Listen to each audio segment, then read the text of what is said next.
السلام علیکم ورحمۃ اللہ وبرکاتہ۔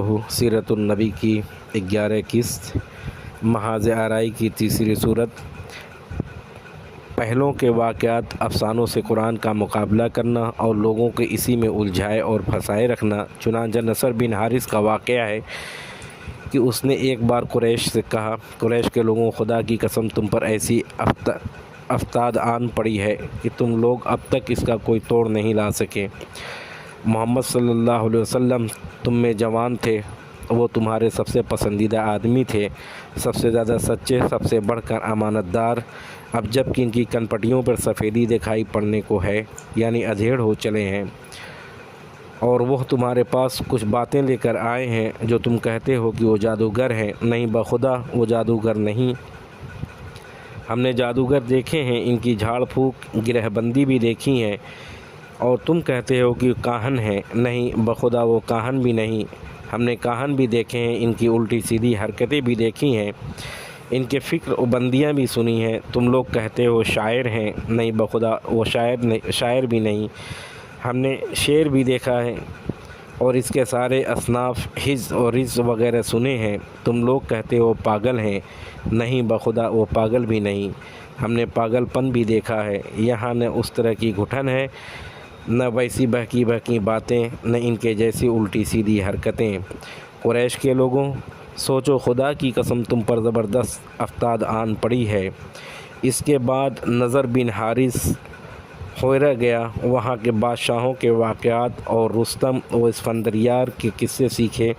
پھر واپس آیا تو جب رسول اللہ صلی اللہ علیہ وسلم کسی جگہ بیٹھ کر اللہ کی باتیں کرتے، اس کی گرفت سے لوگوں کو ڈراتے، تو آپ کے بعد یہ شخص وہاں پہنچ جاتا اور کہتا کہ بخدا محمد صلی اللہ علیہ وسلم کی باتیں مجھ سے بہتر نہیں۔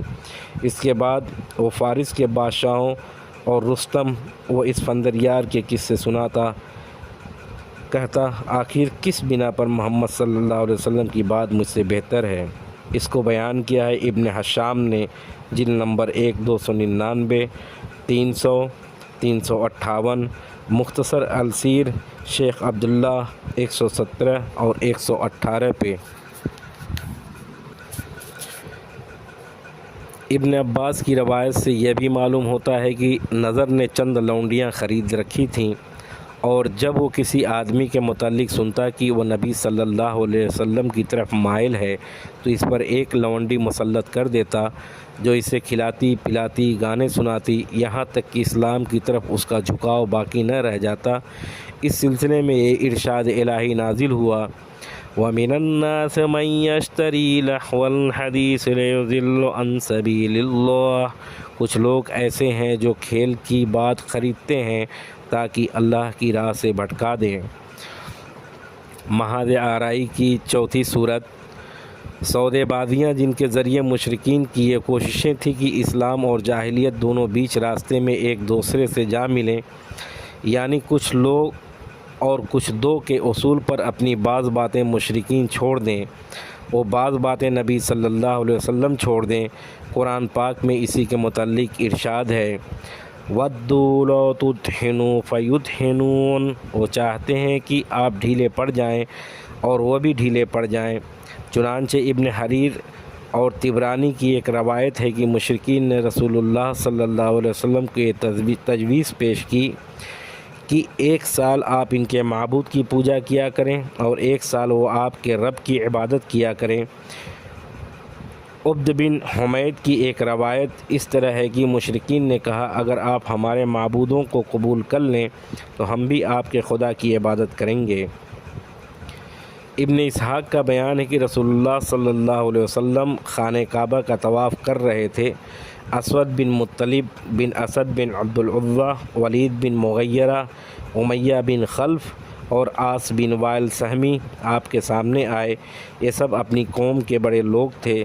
بولے اے محمد آؤ، جسے تم پوجتے ہو اسے ہم بھی پوجیں، اور جسے ہم پوجتے ہیں اسے تم بھی پوجو، اس طرح ہم اور تم اس کام میں مشترک ہو جائیں، اور اگر تمہارا معبود ہمارے معبود سے بہتر ہے تو ہم اس سے اپنا حصہ حاصل کر چکے ہوں گے، اور اگر ہمارا معبود تمہارے معبود سے بہتر ہو تو تم اس سے اپنا حصہ حاصل کر چکے ہوں گے۔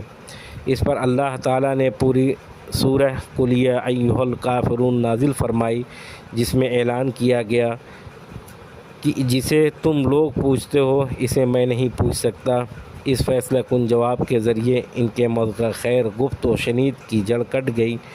روایتوں میں اختلاف غالباً اس لیے ہے کہ اس سودے بازی کی کوششیں بار بار کی گئی۔ اس کو بیان کیا ہے فتح القدیر للشوکافی جلد نمبر 4 236 اور دیگر کتب و تفسیر میں فتح القدیر للشوکافی جلد نمبر 5 508 میں اس کو بیان کیا گیا ہے۔ سن 4 نبوت میں جب پہلی بار اسلامی دعوت منظر عام پر آئی تو مشرکین نے اسے دبانے کے لیے وہ کارروائیاں انجام دی جن کا ذکر اوپر گزر چکا ہے۔ یہ کارروائیاں تھوڑی تھوڑی اور درجہ بدرجہ عمل میں لائی گئی۔ ہفتوں بلکہ مہینوں مشرکین نے اسے آگے قدم نہیں بڑھایا، ظلم و زیادتی شروع نہیں کی، لیکن جب دیکھا کہ یہ کارروائیاں اسلامی دعوت کی راہ روکنے میں مؤثر ثابت نہیں ہو رہی ہیں تو ایک بار پھر جمع ہوئے اور 25 سرداران قریش کی ایک کمیٹی تشکیل دی جس کے سربراہ رسول اللہ صلی اللہ علیہ وسلم کا چچا ابو لہب تھا۔ اس کمیٹی نے باہمی مشورے غوض و خوض کے بعد رسول اللہ صلی اللہ علیہ وسلم اور صحابہ کرام رضی اللہ تعالیٰ عنہ کے خلاف ایک فیصلہ کن قرارداد منظور کی، یعنی یہ طے کیا کہ اسلام کے مخالفت، پیغمبر اسلام کی ایذا رسانی اور اسلام لانے والوں کی طرح طرح کے جو رست و ظلم و تشدد کا نشانہ بنانے میں کوئی کسر اٹھا نہ رکھی جائے۔ مشرکین نے یہ قرارداد طے کر کے اسے روب عمل لانے کا عزم مصمم کر لیا۔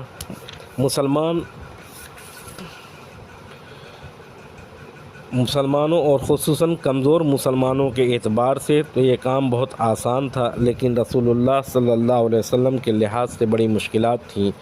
آپ ذاتی طور پر پرشکوہ، باوقار اور منفرد شخصیت کے مالک تھے۔ دوست دشمن سبھی آپ کے تعظیم کی نظر سے دیکھتے تھے۔ آپ جیسی شخصیت کا سامنا اکرام و احترام ہی سے کیا جا سکتا تھا۔ آپ کے خلاف کسی نیچ و ذلیل حرکت کی جرأت کوئی رذیل اور احمق ہی کر سکتا تھا۔ اس ذاتی عظمت کے علاوہ آپ کو ابو طالب کی حمایت و حفاظت بھی حاصل تھی۔ ابو طالب مکہ کے ان گنے چنے لوگوں میں سے تھے جو اپنی ذاتی و اجتماعی دونوں حیثیتوں سے اتنے باعزت تھے کہ کوئی شخص ان کا عہدہ توڑنے اور ان کے خانوادے پر ہاتھ ڈالنے کی جسارت نہیں کر سکتا تھا۔ اس صورتحال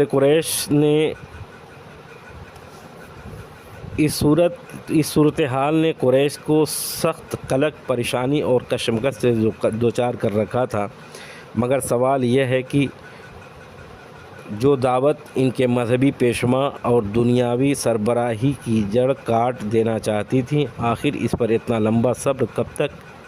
بالآخر مشرکین نے ابو لہب کی سربراہی ہی میں نبی صلی اللہ علیہ وسلم مسلمانوں پر ظلم و جور کا آغاز کیا۔ در حقیقت نبی صلی اللہ علیہ وسلم کے متعلق ابو لہب کا موقف روز اول ہی سے، جبکہ ابھی قریش نے اس طرح کی بات سوچی بھی نہ تھی، یہی تھا۔ اس نے بنی ہاشم کے مجلس میں جو کچھ کیا، پھر وہ کوہ صفا پر جو حرکت کی، اس کا ذکر پچھلے صفحات میں آ چکا ہے۔ بعض روایت میں بھی مذکور ہے کہ اس نے کوہ صفا پر نبی صلی اللہ علیہ وسلم کو مارنے کے لیے ایک پتھر بھی اٹھایا تھا۔ بس سے پہلے ابو لہب نے اپنے 2 بیٹوں عتبہ اور عتیبہ کی شادی نبی صلی اللہ علیہ وسلم کی صاحبزادیوں رقیہ اور کلثوم سے کی تھی، لیکن بعث کے بعد اس نے نہایت سختی اور درستی سے ان دونوں کو طلاق دلوا دی۔ اس طرح جب نبی صلی اللہ علیہ وسلم کے دوسرے صاحبزادے عبداللہ کا انتقال ہوا تو ابو لہب کو اس قدر خوشی ہوئی اور دوڑتا ہوا اپنے رفقا کے پاس پہنچا، انہیں یہ خوشخبری سنائی کہ محمد صلی اللہ علیہ وسلم کے ابتدائے نسل بریدہ ہو گئے۔ ہم یہ بھی ذکر کر چکے ہیں کہ ایام حج میں ابو لہب نے نبی صلی اللہ علیہ وسلم کی تکذیب کے لیے بازاروں اور اجتماعات میں آپ صلی اللہ علیہ وسلم کے پیچھے پیچھے لگا رہتا۔ طارق بن عبداللہ محاربی کی روایت سے معلوم ہوتا ہے کہ یہ شخص صرف تکذیب ہی پر بس نہیں کرتا بلکہ پتھر بھی مارتا رہتا تھا، جس سے آپ صلی اللہ علیہ وسلم کی ایڑیاں خون آلود ہو جاتی۔ ابو لہب کی بیوی ام جمیل، جس کا نام عروہ تھا، وہ حرب بن امیہ کی بیٹی ابو سفیان کی بہن تھی، وہ بھی نبی صلی اللہ علیہ وسلم کی عداوت میں اپنے شوہر سے پیچھے نہ تھی، چنانچہ وہ نبی صلی اللہ علیہ وسلم کے راستے میں اور دروازے پر رات کو کانٹے ڈال دیا کرتی تھی۔ خاصی بدزبان و مفسدہ پرداز بھی تھی، چنانچہ نبی صلی اللہ علیہ وسلم کے خلاف بدزبانی کرنا، لمبی چوڑی وصیہ کاری و اضطرار پر پردازی سے کام لینا، فتنے کی آگ بھڑکانا، خوفناک جنگ برپا رکھنا اس کا شیوا تھا۔ اس لیے قرآن نے اس کو حمالۃ الحطب، لکڑی